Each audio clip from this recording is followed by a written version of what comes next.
Hello, good morning 12th class बच्चों। मैं John ma'am बोल रही हूँ, है ना, आपकी ज्योग्राफी की मैम।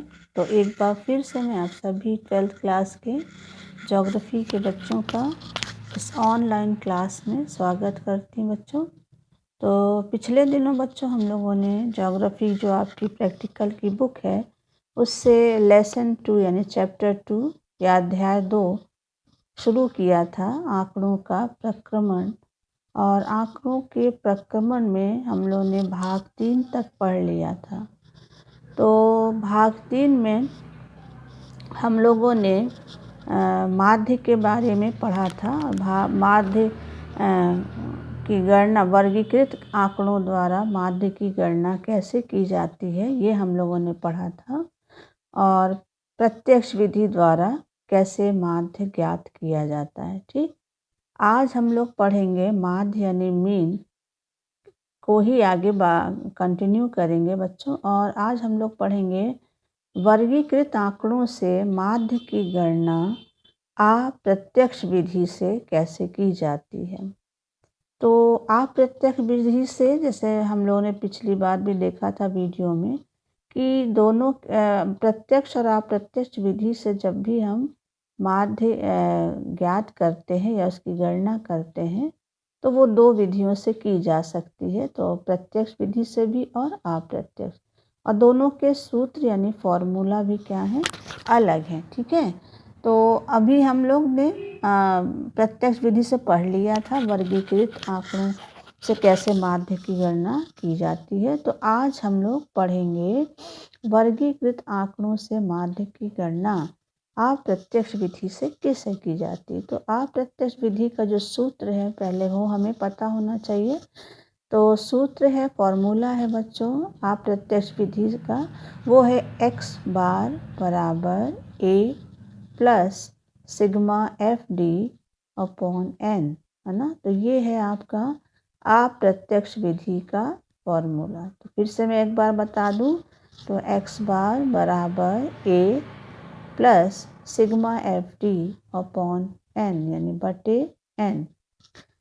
अब इनका मतलब क्या है ये हम लोग देख ले। जैसे आपको पता है x बार का मतलब माध्य होता है, a का मतलब क्या है, तो a का मतलब होता है कल्पित माध्य वाले वर्ग का मध्य बिंदु, है ना।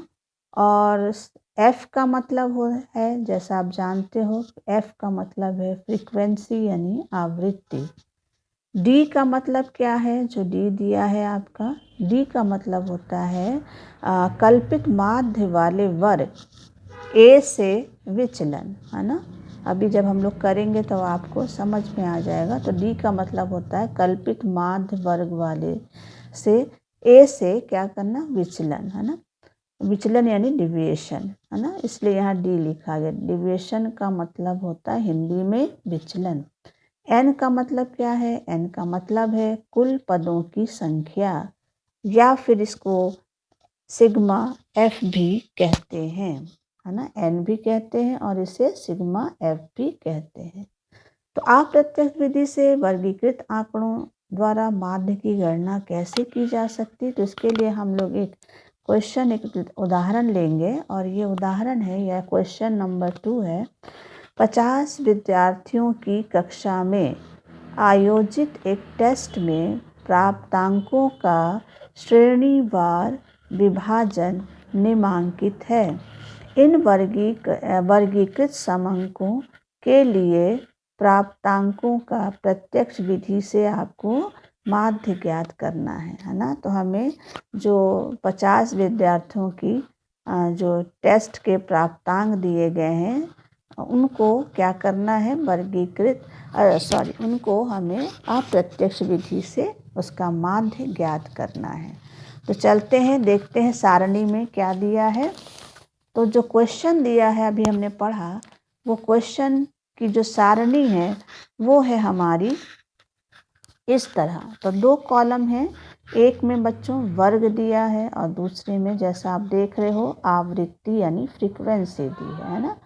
इसको फ्रीक्वेंसी बोलते हैं, ठीक है, इंग्लिश में। तो वर्ग में दिया है 120 से 129, और दूसरे में कॉलम में 130 से 139 और दूसरा वर्ग है 140 से 149 यानी 149 और उसके बाद जो हमारा फोर्थ वर्ग है उसमें 150 से 159 यानी 59 और फिर उसके बाद लास्ट वाले वर्ग में दिया है 160 से 169 यानी 169। आवृत्ति क्या दी है? पहले वर्ग में है 7, दूसरे में है 10, तीसरे में है 14 और चौथे में है 9 और पांचवें वर्ग में है 10 यानी 7, 7, 10, 14 और 9 और 10। ठीक है, यानी 10। तो अब हमें क्या करना है? इसको हल करना है। तो हल करने के लिए हमें पहले इस सारणी को कंप्लीट करना होगा। ठीक है, तो सारणी बनाने के लिए हम पहले कितने कॉलम बना लेंगे? 1, 2 तो हम इसके लिए बना लेंगे, ठीक, वर्ग और आवृत्ति के लिए। फिर उसके बाद हमको इसमें क्या करना है बच्चों? मध्य बिंदु मालूम करनी है ना, मध्य बिंदु। ठीक है, तो मध्य बिंदु मालूम करने के यानी एक्स मालूम करने के लिए हम एक कॉलम बनाएंगे। फिर हमको इसमें क्या मालूम करना है बच्चों? डेविएशन यानी जो विचलन है वो हमें मालूम करना है ना। तो इसके लिए हम एक कॉलम बनाएंगे और उसके बाद हमारा लास्ट कॉलम होगा वो होगा हमारा FD, है ना। तो FD का हम एक कॉलम, तो कितने कॉलम बनेंगे? 1, 2, 3, 4, 5 कॉलम बनेंगे। 5 कॉलम बनाने के बाद वर्ग वाले कॉलम में हम सारे वर्ग लिख देंगे 120 से लेकर पूरा 169 यानी 169 तक। आवृत्ति को भी हम ऐसे लिख देंगे, हर वर्ग के सामने जितनी आवृत्ति दी गई है उसको हम, है ना, वैसे ही उतार देंगे। ठीक है, उसके बाद हम क्या करेंगे? हमको सिग्मा क्या चाहिए? सिग्मा F चाहिए यानी नंबर चाहिए, है ना। हमको क्या चाहिए? सिग्मा F या नंबर चाहिए। तो हम इसमें इन सभी संख्याओं को क्या कर लेंगे? जोड़ लेंगे, है ना। इन सभी संख्याओं को जोड़ लेंगे। तो जोड़ने के बाद जो हमारा आंसर आएगा वो होगा 50 यानी इसका योग क्या होगा? 50 होगा। यही 50 हमारा क्या हो जाएगा? N होगा, है ना। यही 50 हमारा क्या होगा बच्चों? N होगा। ठीक है, आगे चलते हैं। अब हमें क्या करना है? मध्य बिंदु यानी X मालूम करना है। मध्य बिंदु मतलब जो वर्ग दिया है इसका हमें मध्य बिंदु ज्ञात करना है। तो मध्य बिंदु ज्ञात करने का तरीका हमने आपको पिछले वीडियो में ही बताया था कि जो वर्ग की दोनों संख्याएं दी गई यानी 120 और 129, इसको हम क्या कर देंगे? प्लस कर देंगे, है ना। तो ये आ जाएगा 249। अब इस 249 को हम 2 से क्या कर देंगे? डिवाइड कर देंगे। तो 2 से जब आप डिवाइड करोगे तो इतना आंसर आएगा 124.5 आ जाएगा। ये आपका आंसर आ जाएगा। ठीक, इसी तरह हम 130 और 139 को जोड़ लेंगे और जोड़ने के बाद उसे ऐड करने के बाद 2 से डिवाइड करेंगे तो ये हमारा आ जाएगा 134.5। इसी तरह हम तीसरे वर्ग को भी ऐड कर लेंगे 140 और 149 यानी 140, 149 को ऐड करके और उसको भी हम 2 से डिवाइड कर देंगे तो ये हमारा आ जाएगा 144.5। 150 और 159 को भी आप प्लस कर लो, 2 से डिवाइड कर लो तो ये आपका आ जाएगा 154.5। इसी तरह 160 प्लस 169 दोनों को ऐड करने के बाद 2 से डिवाइड कर दो तो ये आपका आ जाएगा 164.5। ऐसे भी आप कर सकते हो बच्चों। और दूसरा तरीका ये है कि आप एक वाले को डिवाइड करने के बाद जो 124 आया इसमें 10 ऐड करते जाओ। इसमें 10 करोगे ऐड तो इतना आ जाएगा, इसमें 10 करोगे तो 144 आ जाएगा, इसमें 10 करोगे तो 1, इन सब में 10 10 कर दोगे तो ये आपका आंसर ये मिल जाएगा। अब चलते हैं मध्य बिंदु यानी X निकालने के बाद अब हमारा जो फोर्थ कॉलम है वो है हमारा D बराबर, यानी हमको क्या मालूम करना है? डेविएशन मालूम करना है। ठीक है, यानी विचलन ज्ञात करना। तो विचलन ज्ञात करने के लिए हमारा जो X है और minus A, X minus A, X तो ये है, अब हमको A मालूम करना है। ए क्या होता है बच्चों, यहाँ आप देख सकते हैं ए का मतलब होता है कल्पित माध्य वाले वर्ग का मध्य बिंदु, है ना। तो कल्पित माध्य वाला, तो हमारे पास ये ना मध्य बिंदु है। तो हम इसमें जो एक संख्या क्या कर लेंगे, मान लेंगे, है ना। तो हमेशा जब भी आप संख्या मानो तो जो मध्य वाली यानी बीच वाली, हम लोग ने माना ये वाली बिंदु, ये इसलिए माना कि इसके ऊपर भी दो संख्याएं हैं, इसके नीचे भी दो संख्याएं हैं और बीच में यही है ना, यही हमारा मध्य बिंदु है। अब ये मध्य बिंदु हमारा क्या हो जाएगा, कल्पित माध्य हो जाएगा। यानी ए का मतलब होता है एज्यूम मीन। तो कल्पित माध्य हमारा ये मालूम चल गया, ये हमारा हो गया ए। तो हमने यहाँ ए बराबर लिख दिया 145.5। अब हमको क्या करना बच्चों, x में से क्या करना, a को माइनस करना। x ये है और a हमारा कहाँ है, 144.5, यानी 144.5 जो हमारा a है यानी एज्यूम मीन्स है, इसको हमें इसमें से क्या करते जाना, माइनस करते जाना। यानी 124 में से जब हम 144.5 को माइनस करेंगे तो हमारा आ जाएगा -20। ठीक, इसी तरह जब हम 134 में से 144.5 को क्या कर देंगे, माइनस करेंगे तो हमारा आएगा -10। इसी तरह बच्चों जब हम 144.5 में से 144.5 को माइनस करेंगे तो उसका हमें आएगा 10, है ना। अरे सॉरी 0 आएगा, हमें क्या मिलेगा, 0। जब इसमें से हम इसको माइनस करेंगे तो क्या आएगा, 0 आ जाएगा। ठीक है, ठीक। उसके बाद आता 154.5, इसमें से हम जब 144.5 को माइनस कर देंगे तो हमको मिलेगा +10, क्योंकि ये बड़ी संख्या में से हम इस छोटी संख्या को घटा रहे हैं, तो जब 10 आएगा तो उसके आगे हम प्लस लगा देंगे। उसके बाद आता है 164.5 में से हम 144.5 को माइनस करेंगे तो इसको घटाने पर क्या आएगा, 20 आएगा। तो इसके आगे भी हम क्या लिखेंगे, प्लस। तो ये हमने 20 के आगे इधर माइनस लगाया, इधर हमने प्लस लगाया, क्योंकि ये संख्याएं जो हैं छोटी हैं और ये बड़ी संख्या, तो छोटी संख्या से घटाने पर जब आएगा उसमें हम माइनस लगाएंगे और बड़ी संख्या में से हम घटाएंगे तो प्लस कर देंगे। ठीक है, तो ये हमारा निकल गया, क्या निकल गया बच्चों, ये हमारा डिविएशन निकल गया, है ना। डिविएशन बराबर x - a।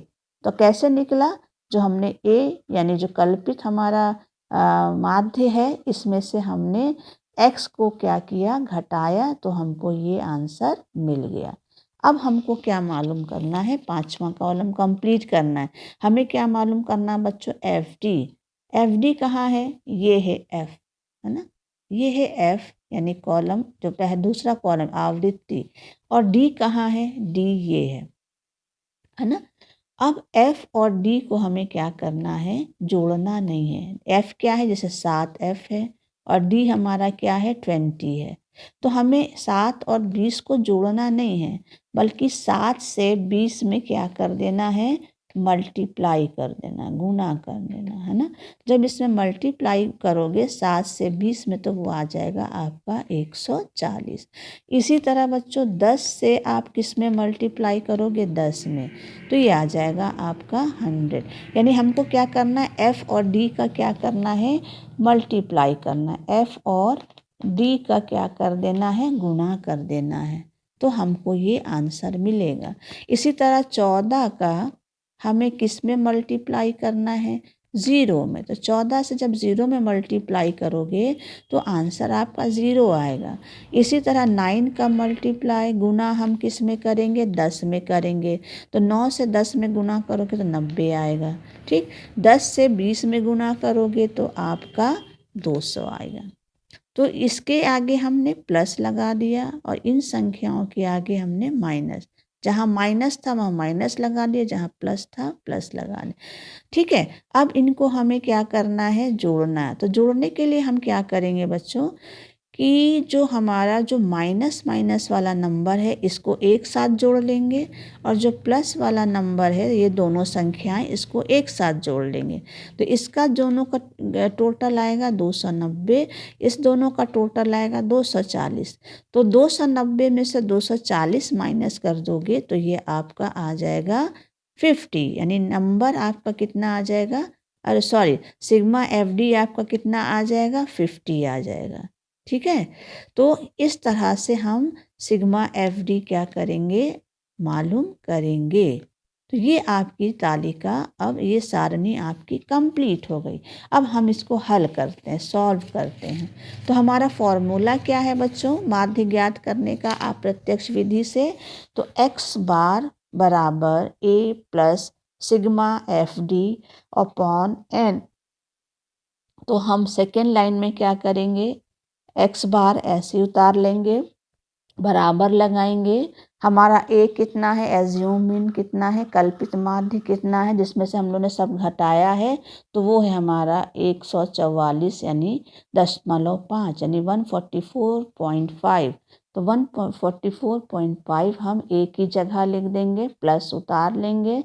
Sigma F D कितना आया है, तो सिग्मा एफ डी हमारा ये है यानी 50, यहाँ हम 50 लिख देंगे। n कितना आया है, n भी शायद मेरे ख्याल से ये भी कितना आया है, n बराबर भी कितना आया है, 50 आया है। तो सिग्मा एफ डी भी 50 है और n भी 50 है। ठीक है, जब 50 को 50 से डिवाइड करोगे तो वो आपका आंसर एक ही आएगा, 1 आएगा। ठीक है, थर्ड लाइन में हम करेंगे, x बार को ऐसे उतार लेंगे, बराबर लगाएंगे। उसके बाद a जो है एज्यूम यानी 144.5, इसको भी हम ऐसे उतार लेंगे, प्लस उतारा, और जो हमारा 50 से 50 को डिवाइड करने पर आंसर 1 आया है, वो 1 हम यहाँ प्लस के आगे लिख देंगे। अब जब हम इन दोनों को जोड़ेंगे तो हमारा आंसर कितना आ जाएगा, 1 है ना, इतना आंसर आएगा। कितना आएगा बच्चों, 145.5 है ना। तो ये जो 145.5 आया है, यही हमारा क्या हो जाएगा, x बार बराबर, यानी यही हमारा माध्य होगा, है ना। तो हमारा माध्य क्या हो गया, x बार बराबर कितना हो गया, 145.5। तो ये है आपका अप्रत्यक्ष विधि से ज्ञात किया गया क्या, माध्य। तो माध्य हमारा निकल गया किस विधि से, अप्रत्यक्ष विधि से। समझ में आया बच्चों। तो ये आपका आज वर्गीकृत आंकड़ों के द्वारा माध्य अप्रत्यक्ष विधि से कैसे निकाला जाता है, ये आज हम लोगों ने पढ़ लिया। तो आज आपका जो हमारी केंद्रीय प्रवृत्ति के माप हैं, उनमें पहला जो माप है यानी माध्य यानी मीन, वो भाग आपका आज कंप्लीट हो गया। अब नेक्स्ट वीडियो में हम लोग पढ़ेंगे केंद्रीय प्रवृत्ति के माप का जो तीसरा भाग है। दूसरा भाग कौन सा है, माध्यिका। केंद्रीय प्रवृत्ति के माप का जो पहला भाग हम लोगों ने आज पढ़ लिया। ठीक, आज कंप्लीट हो गया। अब नेक्स्ट वीडियो में हम लोग पढ़ेंगे केंद्रीय प्रवृत्ति के माप में दूसरा भाग, और वो है हमारी माध्यिका यानी मीडियन। तो मीडियन यानी माध्यिका के बारे में हम लोग अगले वीडियो में पढ़ेंगे। तो थैंक यू बच्चों, ये अपनी फाइल में आप कर लीजिएगा, साफ काम करिएगा अच्छे से। ठीक है, और नीट बनाइएगा, ये सारणी वगैरह अच्छे से बनाइएगा और अपनी फाइल में कर लीजिएगा। तो थैंक यू बच्चों, अगले वीडियो में हम लोग मीडियन यानी माध्यिका के बारे में पढ़ेंगे। ठीक, थैंक यू।